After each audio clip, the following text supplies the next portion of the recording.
ஒரு கருத்தியல் சார்ந்த பேர் இயக்கமாக விடுதலை சிறுத்தைகள் கட்சி வளர்ந்து ஒரு மாநில கட்சியாக அங்கீகாரம் பெற்று ஆட்சியிலும் பங்கு அதிகாரத்திலும் பங்கு என்கிற கோரிக்கையை வென்றெடுத்திருக்கிறது, கனவை நனவாக்கி இருக்கிறது என்பதை இன்றைக்கு பலரால் சந்தித்துக் கொள்ள முடியவில்லை. முதலாக தேர்தல் அரசியலில் அடியெடுத்து வைத்த போது நான் நெய்வேலியில் புரட்சியாளர் அம்பேத்கர் சிலைக்கு மாலை அணிவித்துவிட்டு முழங்கிய முழக்கம்தான் ஆட்சியிலும் பங்கு அதிகாரத்திலும் பங்கு. இன்றைக்கு அது நிறைவேறியிருக்கிறது. இன்றைக்கு அது நிறைவேறியிருக்கிறது. கூட்டணி ஆட்சி பற்றி முதலில் தமிழக அரசியலில் இந்த தற்கால சூழலில் சமகால சூழலில் ஒரு உரையாடலுக்கு உட்படுத்திய விவாதத்திற்கு உட்படுத்திய இயக்கம் விடுதலை சிறுத்தைகள் கட்சி. அந்த எண்ணம் பலருக்கும் இருந்திருக்கலாம், பலரும் பேசியிருக்கலாம். ஆனால் அதை பொதுவெளியிலே விவாதத்தை தொடங்கி வைத்த இயக்கம் விடுதலை சிறுத்தைகள் கட்சி. இன்றைக்கு அது நடைமுறைக்கு வந்திருக்கிறது. கூட்டணி ஆட்சி தமிழ்நாட்டில் இனி யார் ஆட்சிக்கு வந்தாலும் கூட்டணி ஆட்சிதான் என்கிற பெரும் கதவு, பெரும் வாசல் திறந்து வைக்கப்பட்டிருக்கிறது. ஒரு புது யுகத்தில் தமிழ்நாடு அரசியல் அடியெடுத்து வைத்திருக்கிறது. வெறும் ஆட்சி மாற்றம் மட்டும் நிகழ்ந்துவிடவில்லை. ஒரு கட்சியிடமிருந்து ஆட்சிக்கு ஒரு கட்சிக்கு மாறிவிட்டது என்பது மட்டும் நிகழவில்லை. தமிழ்நாடு அரசியலின் போக்கில் மாற்றம் நிகழ்ந்துவிட்டது. கூட்டணி அமைத்து ஒரு கட்சி ஆட்சி அமைக்கும் நிலை வரவே வராது. கூட்டணி அமைந்தால் கூட்டணியில் இடம்பெறுகிற கட்சிகள் இனி ஒவ்வொரு ஆட்சி அமைக்கிற போதும் கூட்டணி ஆட்சி முறை என்பது நடைமுறையில் இருக்கும். எனவே தமிழ்நாடு அரசியல் ஒரு புது யுகத்தில் அடியெடுத்து வைத்திருக்கிறது. இந்த புது யுகம் பிறப்பதற்கு சிறுத்தைகளின் உந்துதல் மிக முக்கியமானது, அரசியல் தாக்கம் மிக முக்கியமானது.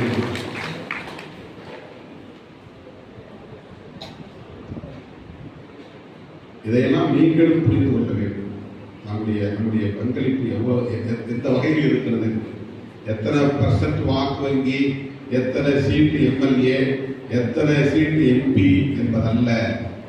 இந்த அளவுக்கு இவ்வளவு தாக்கத்தை எங்களால் ஏற்படுத்த முடிகிறது என்று சொன்னார்.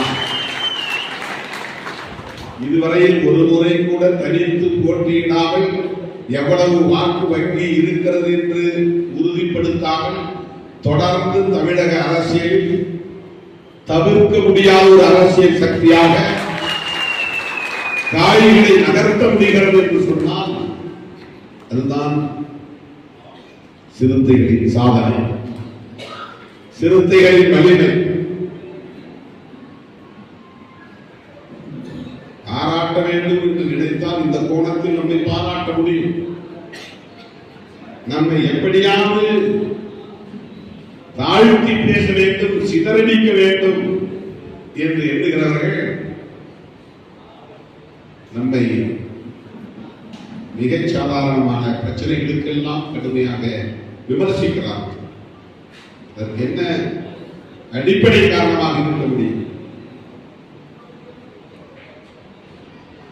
எப்படி இவர்கள் இந்த அளவுக்கு இந்த அரசியல் களத்தில் தாக்கு பிடித்து நிற்கிறார்கள் என்பதுதான்.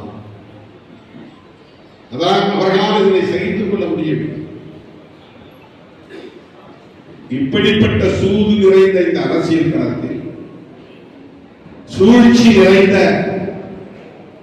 இந்த தேர்தல் களத்தில், வஞ்சகம் நிறைந்த அரசியல் களத்தில், துரோகம் நிறைந்த அரசியல் களத்தில் நாம் இன்னும் எவ்வளவு எச்சரிக்கையாக இருக்க வேண்டும், கட்டுப்பாடாக இருக்க வேண்டும், இன்னும் எவ்வளவு கட்டுக்கோப்பாக இருக்க வேண்டும், நம்முடைய ஆற்றலை விரயமாக்காமல் இன்னும் எவ்வளவு கவனமாக செயலாற்ற வேண்டும். யோசிச்சு பாருங்க. நான் இந்த மேடைக்கு வர்றதுக்கு முன்னாடி நல்லா படுத்து உறங்கி ஓய்வெடுத்து மற்ற தலைவர்கள் மாதிரி மேக்கப் பண்ணி அப்படியே மடிப்பு கிடையாமல் அப்படி மேடையில் வந்து உட்கார்ந்து இதுவரை என்றைக்காவது இங்கே பார்த்துருக்கிறீர்களா? கசங்கி போய்தான் முடியும். உடம்புல இருக்கிற எல்லா சக்தியும் போய் இங்க வந்து உட்கார்ந்து கொஞ்சம் அப்படி ஒரு சில நொடிகள் கண்ணாயிரம் பாருங்க. அந்த ஒரு நிமிஷம் 1.5 நிமிஷம் அதுதான் எனக்கு பூஸ்ட், எனர்ஜி பூஸ்ட்.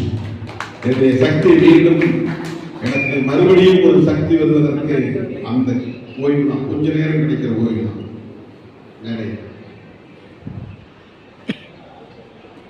தோழர்களே, இந்த வஞ்சகம் நிறைந்த அரசியல் களத்தில் எப்படி நாம் செயலாற்ற வேண்டும், ஒருங்கிணைந்து இயங்க வேண்டும் என்கிற புரிதல் நமக்கு தேவை. தனியா உட்கார்ந்து யோசிக்கணும், சிந்திக்கணும். நிதி கேட்டேன் அப்படின்னு சொன்னா அண்ணா நிதி கேட்டார். கட்டாயமா ஒரு தொகுதிக்கு 1 லட்சம் போய் நம்ம கொடுத்தே ஆகணும். முன்னணி பொறுப்பாளர்கள் நம்மாலான நிதியை கொடுத்தே ஆகணும் அப்படிங்கிற ஒரு உறுதிப்பாடு நோக்கம்.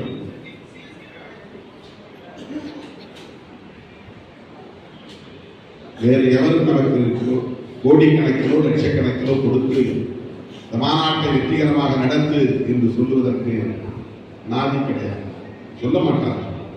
இதெல்லாம் ஏன் வளரணும் அப்படின்னு நினைக்கிறவன் எப்படி நமக்கு மாநாட்டு நிதிக்கு உதவுவார்கள்? இதெல்லாம் தான் அவங்களுக்கு கொடுத்தது. எப்படி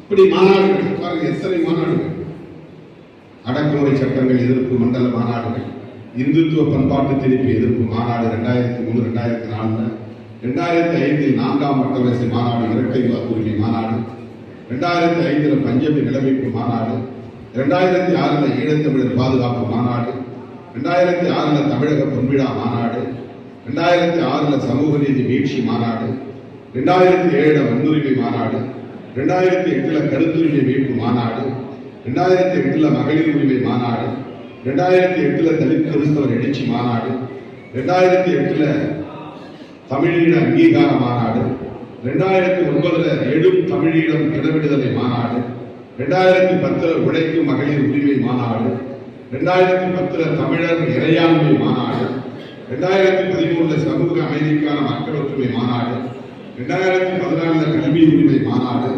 2015 வெள்ளி விழா மாநாடு, 15 மது ஒழிப்பு மகளிர் மாநாடு, 2016 நதிநீர் உரிமை பாதுகாப்பு மாநாடு, அதே 2016 அரசியலமைப்பு சட்டம் பாதுகாப்பு மாநாடு, 2017 ஆணவ படுகொலைகள் எதிர்ப்பு மாநாடு, 2017 மாநில சுயாட்சி மாநாடு, 2017 திருப்பதி ஆந்திராவில் மாநில சுயாட்சி மாநாடுகள், 2017 வழக்கறிஞரணி மாநாடு, 2018 அரசியலமைப்பு சட்ட பாதுகாப்பு மாநாடு ஆந்திராவில், 2018 மாநில சுயாட்சி மாநாடு புதுச்சேரியில், 2018 வணிகரணி மாநாடு, 2018 பெண்களும் அர்ச்சகராகலாம் சட்டம் பாதுகாப்பு மாநாடு, 2019 தேசம் காப்போம் மாநாடு திருச்சி, 2019 ஆந்திராவில் தேசம் காப்போம் மாநாடு, 2019 சனாதன எதிர்ப்பு மாநாடு, 2024 வெல்லும் ஜனநாயக மாநாடு, 2024 மது மற்றும் போதைப்பொருள் ஒழிப்பு மகளிர் மாநாடு, 2025 தேர்தல் அங்கீகார வெற்றி விழா மாநாடு. மூச்சு வாங்க.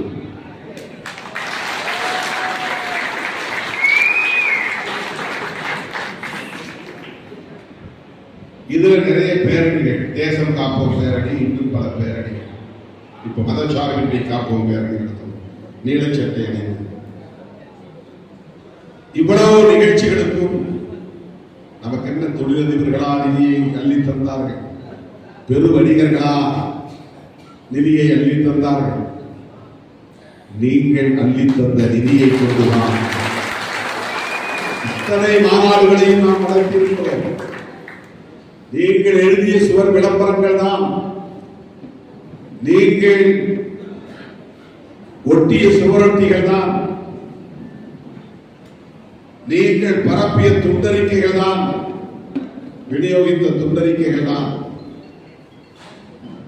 உங்களுடைய உழைப்பில் தான் உங்களுடைய ஒத்துழைப்பில் தான், உங்களுடைய மகத்தான பங்களிப்பில் தான் இத்தனை நெடுந்தூரம் இந்த இயக்கம் பயணித்து வந்திருக்கிறது. இவ்வளவு ஒடுக்குமுறைகளை இந்த இயக்கம் தாங்கி வந்திருக்கிறது. இவ்வளவு அவதூறுகளை இந்த இயக்கம் முறியடித்திருக்கிறது.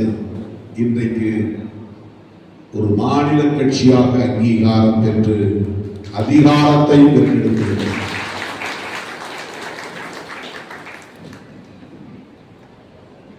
ஒரு கூட்டணியில் நின்று ஜெயிச்சுட்டு இன்னொரு கூட்டணியில போய் அமைச்சராகலாமா? இன்றைக்கு தமிழ்நாட்டில் நடக்கிற பெரிய விவாதம்.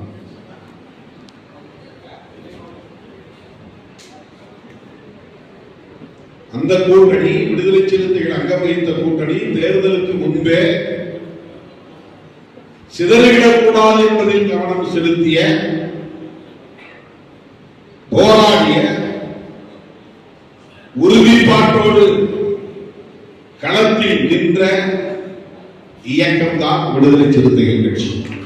அவ்வளவுதான். தேர்தலுக்கு முன்னால், தேர்தலுக்கு பின்பு ஒரு கூட்டணி சிதறுகிறது என்று சொன்னால் அதற்கு என்ன காரணம்? எதிரும் புதிலுமாக நின்ற அதிமுக கூட்டணியையும் திமுக கூட்டணியையும் பின்னுக்கு தள்ளிவிட்டு ஒரு கட்சி தனிப்பெரும் கட்சியாக வெற்றி பெற்று வந்து நிற்கிறது என்று சொன்னால் அதற்கு பல காரணங்கள் உண்டு.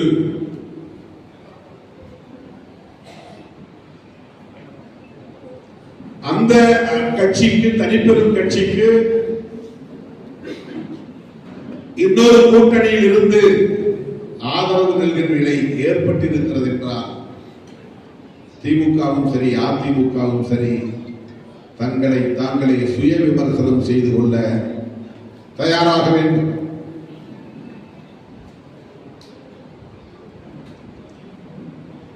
ஏற்கனவே நான் சொல்லி இருக்கிறேன், இது பணத்தால் வீழ்த்தப்பட்டதா என்றால் இல்லை, மதத்தால் வீழ்த்தப்பட்டதா என்றால் இல்லை, சாதியால் இந்த இரு அணிகளும் வீழ்த்தப்பட்டனவா என்றால் இல்லை,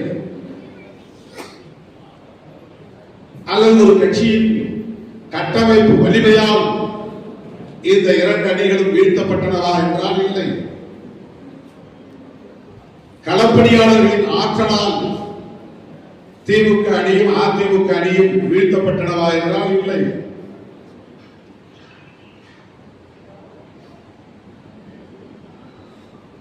இதற்கு என்னதான் காரணம்? நெடுங்காலமாக திராவிட இயக்கங்களுக்கு எதிரான அல்லது திராவிட அரசியலுக்கு எதிரான வெறுப்பு அரசியல் தொடர்ந்து பரப்பப்பட்டது, தொடர்ந்து பரப்பப்பட்டது. இன்றைக்கு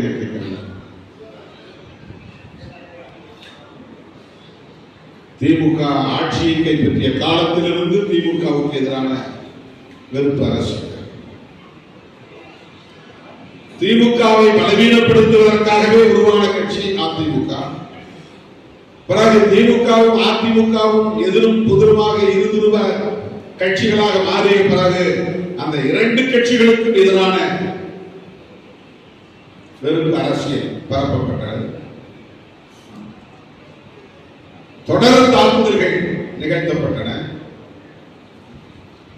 அதனுடைய உச்சமாக